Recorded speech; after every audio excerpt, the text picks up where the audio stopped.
Well, what's up, everybody? It's your boy Polite here, bringing you a Call of Duty Black Ops 2 gameplay and what I'm going to call a commentary, but it isn't really a commentary.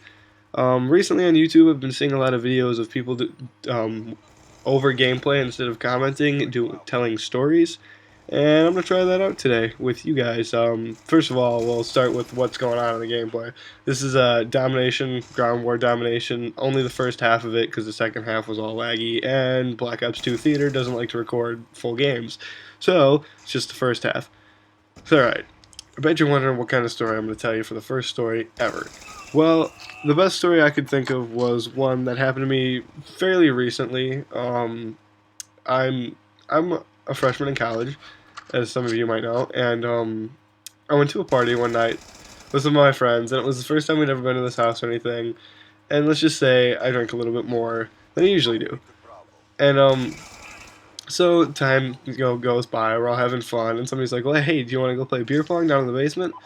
And I'm like, "Okay, sure, why not? I mean, it should be fun, should be an exciting time." So I go down there to play beer pong, and we're playing, doing our thing. It's me and one of my good friends, Clayton, who are playing, and he's on the opposing team against me, and we're with two random girls for the life of me whose names I can't remember, who I haven't seen since that day. But and they when girls drink a lot and play beer pong, they like to flash themselves to try to screw a guy up on their shot. So they were doing that, and everyone's laughing, having fun, and it's just weird, but funny because these girls weren't hot. Don't get me wrong, it's kind of weird, but they're doing it or whatever. So I'm like, in my mind, I'm like, well, that's fair game for me to do that too, like I'm gonna do that now. So instead of whipping out like lifting my shirt up, like a girl would do, because obviously I don't have anything there. I'm like, no, I won't pull my shirt up. I'm gonna whip my dick out. And it was. I mean, my brain normally works like this, but like this night, it was even more like there was no thought process. It was like as soon as it hit, it was an idea in my mind. It was gonna happen. So I'm standing there, and if you guys can imagine this, the table is just a little bit taller than like my body, like the height of my waist. So I whip it out, and I have to like tiptoe up to the table, and I'm gone enough to be like, all right, I'm gonna slap this bad boy on the table. So I just tiptoe up to the table and just whip my body and land it right on the table, right where everyone can see it, and everyone just freaked out.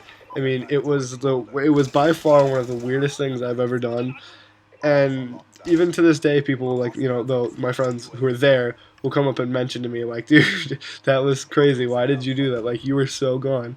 And I mean, I don't think I was that gone. I mean, I'm just kind of a person who'll do whatever, you know, anytime. And like I can remember that night entirely. I remember everything I did. The only thing I don't remember are those girls' names. But that's whatever. But like I don't think I was as gone as everyone thinks I was. I think it was just a decision that I made really rashly. And most people maybe today would be embarrassed about this story, but I embrace it. I think it's funny. I know all my friends thought it was funny. It was just weird, but it was just a quick decision, a little thing to brighten up the night, make it a little funnier than it had already been. So that's my story. We still got a little bit of gameplay left going. So yeah, I mean that night, I'll just tell a little bit more about the night. I mean, we just kind of after that situation, the night kind of started to die down, and we were inevitably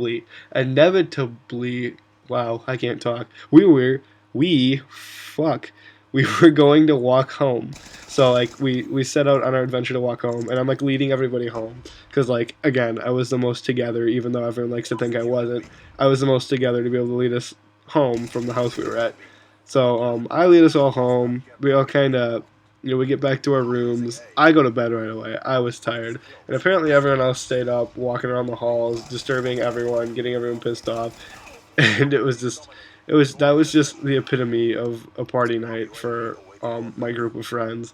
It was just weird set of circumstances that led us to a random house with not really that many people, where then just weird things occurred.